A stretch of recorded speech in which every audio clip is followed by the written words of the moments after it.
Acupuncture மருத்துவத்துல கண்ணாடியை கழட்டுறதுக்கான வழி இருக்கான்னா இருக்கு.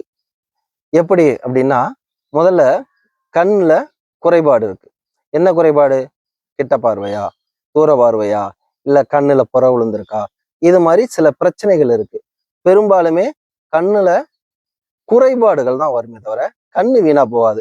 இப்ப நீங்க கண்ணாடி போடுறீங்க அப்படின்னா என்ன அர்த்தம் அப்படின்னா, இப்ப கண்ணு எனக்கு தெரியல அப்படின்னா டோட்டலா எனக்கு தெரியல அப்படின்னா கண்ணு பிரச்சனை. இப்ப கண்ணுல எனக்கு ஏதாச்சும் அடிபட்டு போச்சு, நரம்பு கட் ஆயிருச்சு, இல்ல வேற ஏதாவது பிரச்சனை, எனக்கு கண்ணு தெரியல, ஓகே, அது பிரச்சனை.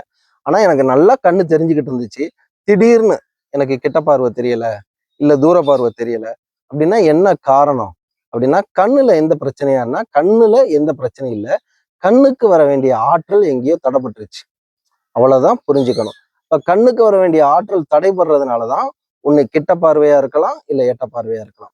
அப்ப இதுக்கு கண்ணாடி தான் தீர்வானா கண்டிப்பாக கிடையாது. கண்ணாடி இல்லாம இதை சரி பண்ண முடியுமானா முடியும்.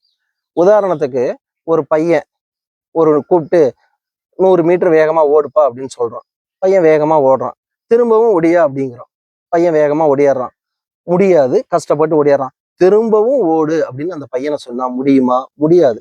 ஒரு ஸ்டேஜ்ல அவன் களைச்சு கீழே விழுந்துருவான். இப்ப கீழே விழுந்த உடனே அந்த பையனை கூப்பிட்டு எழுந்துச்சு வா அப்படின்போம். அவனால எழுந்துச்சு வர முடியுமா? முடியாது. காரணம் என்ன? உடல் சோர்வு, ரொம்ப அசதியா இருக்கும், ஓடுன களைப்புல எனர்ஜி இருக்காது, அதனால அவன் கொஞ்சம் ரெஸ்ட் தேவை.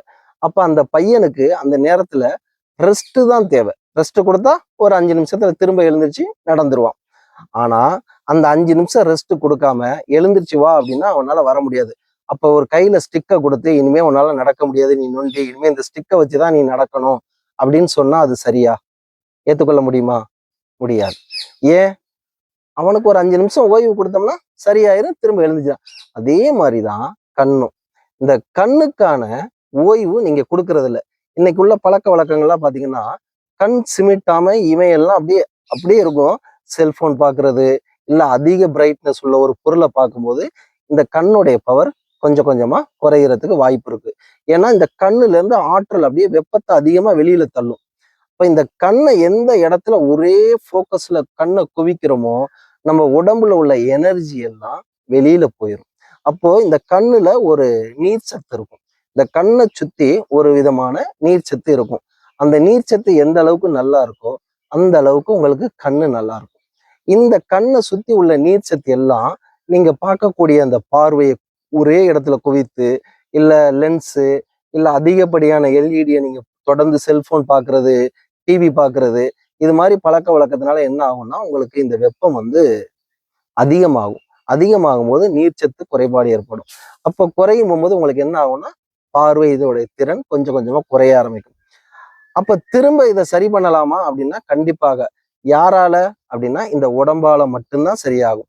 இந்த உடம்பு தன்னைத்தானே சரி பண்ணக்கூடிய ஆற்றல் இந்த உடம்புக்கு இருக்கு. அப்ப நீங்க என்ன பண்ணணும் அப்படின்னா, இந்த கண்ணுக்கு தேவையான ஆற்றலை நீங்க முதல்ல கொடுக்கணும். இந்த கண்ணுக்கு தேவையான ஆற்றலை நீங்க எப்ப கொடுப்பீங்க, எப்படி கொடுக்கணும் அப்படிங்கிறத நீங்க கவனிக்கணும். முதல்ல இந்த கண்ணுக்கு என்ன பிரச்சனை, இப்போ என்ன குறைபாடு அப்படின்னு முதல்ல கண்டுபிடிக்கணும். கண்டுபிடிச்சாதான் கண்ணை சரி பண்ண முடியும். இப்போ என்ன குறைபாடு?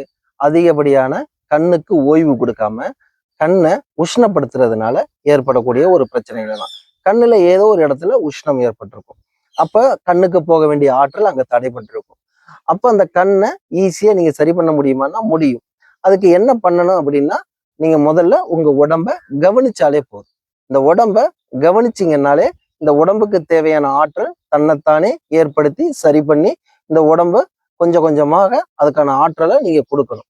இப்ப இதுக்கு முழுக்க முழுக்க நீங்க கவனிக்க வேண்டிய சொன்னா, இந்த உடம்புல எந்தெந்த உறுப்புக்கு என்னென்ன சத்து குறைபாடு, எந்தெந்த ஆற்றல் போகல அப்படிங்கிறதான். இப்போ உங்களோட பழக்க வழக்கத்துல சில பேருக்கு ஒவ்வொரு பேருக்கும் ஒவ்வொரு குறைபாடு இருக்கும். இப்ப சில பேருக்கு தூக்கமின்மை, நான் தூங்குறதே இல்லை அப்படின்னாலும் உங்களுக்கு என்ன ஆயிருக்கும் அப்படின்னு பாத்தீங்கன்னா, இந்த கண்ணை முழிச்சுக்கிட்டே இருப்பீங்க, எதையாவது பார்த்துக்கிட்டே இருப்பீங்க. அப்ப இந்த கண்ணு அதிகப்படியமா சூடாயிருக்கும். அப்போ நீங்க கண்ணை திறந்தே வச்சிருக்கீங்க, அதுதான் உங்களோட கம்ப்ளைண்ட். அதிக நேரம் திறந்து வச்சிருக்கிறதுனால என்ன ஆகும்னா உங்களுக்கு வெப்பம் அதிகமாகும். அப்ப கண்ணுக்கு வர வேண்டிய ஆற்றல் எங்கேயாச்சும் தடைப்பட்டிருக்கும். இப்ப நீங்க சின்ன சின்ன விஷயங்களை கவனிச்சு கண்ணுக்கு ஓய்வு கொடுக்கணும். கண்ணை மூடி கண்ணை சிமிட்டுறதுதான் இயற்கையான ஒரு நிலை. ஆனா நம்ம என்ன பண்றோம் அப்படின்னா ஒரு பொருளை பார்த்து கண்ணை ரொம்ப நேரம் கண் சிமிட்டாமலேயே பார்க்கிறது, அதிகப்படியான வெளிச்சத்தை பார்க்கிறது, இந்த நிலைகளை எல்லாம் கொஞ்சம் கொஞ்சமாக குறைச்சிக்கணும். குறைச்சிக்கிட்டு தூக்கம் வருது வரல, நீங்க இரவு நேரத்துல நல்லா படுத்து தூங்க பழகணும். பழகிட்டு உங்க உடம்புல உள்ள நீர் சத்துக்களை கவனிக்கணும். இப்ப பெரும்பாலும் தாகம் இருந்தாதான் தண்ணி குடிக்கணும். அப்போ உங்க உடம்புக்கு தண்ணி சத்து தேவையா தேவையில்லையான்னு உங்க உடம்பு கேட்கும். அப்ப கவனிக்கணும். அப்போ உங்க உடம்ப முதல்ல குளிர்விக்கணும். அப்ப காலையில எழுந்துச்சு குளிக்கிற பழக்கம், காலையில தூங்கி முழிச்ச உடனே இந்த முகத்தை கழுகுற பழக்கம், இது மாதிரி எல்லாம் கொஞ்சம் கொஞ்சமா நீங்க கொண்டுட்டு வந்தீங்கன்னா இந்த கண் பார்வையிலிருந்து உங்களுக்கு படிப்படியாக சரியாயிரும். கண்ணை குணமாக்கலாமான்னா கண்டிப்பாக முடியும் உங்க பழக்க வழக்கத்துல.